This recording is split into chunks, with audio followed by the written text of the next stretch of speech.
घर में शादी होती है, हर परिवार में ऐसा होता है, शादी होती है तो शादी के समय आपने देखा होगा, मैंने बहुत बार देखा है कि हमेशा एक अंकल जी होते हैं जो कोने में बैठ जाते हैं और अपना छोटा सा दरबार लगाते हैं कि नहीं?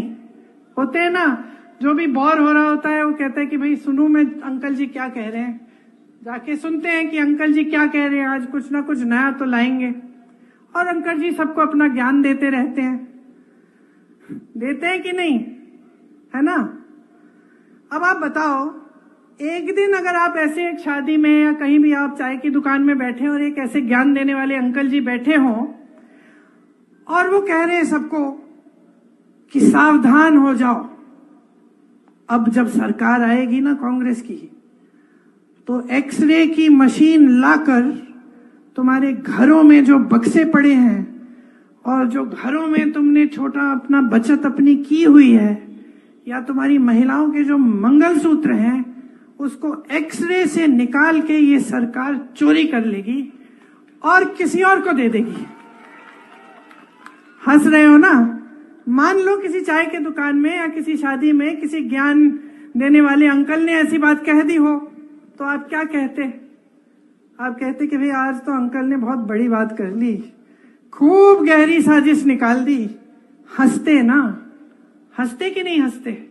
आप कहते हैं कि क्या बकवास कर रहे हैं यार अंकल, कुछ नया सोचो।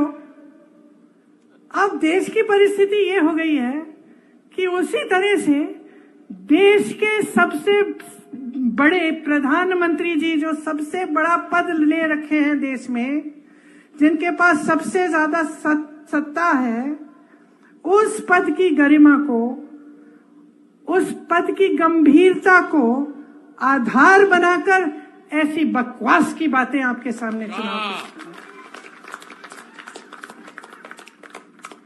तो वो सोच रहे हैं क्योंकि प्रधानमंत्री हैं, क्योंकि पद है, क्योंकि पद की गंभीरता है, वो सोच रहे हैं कि मैं ऐसे ही फिजूल की बातें करूंगा और पब्लिक सोचेगी कि ये सच है।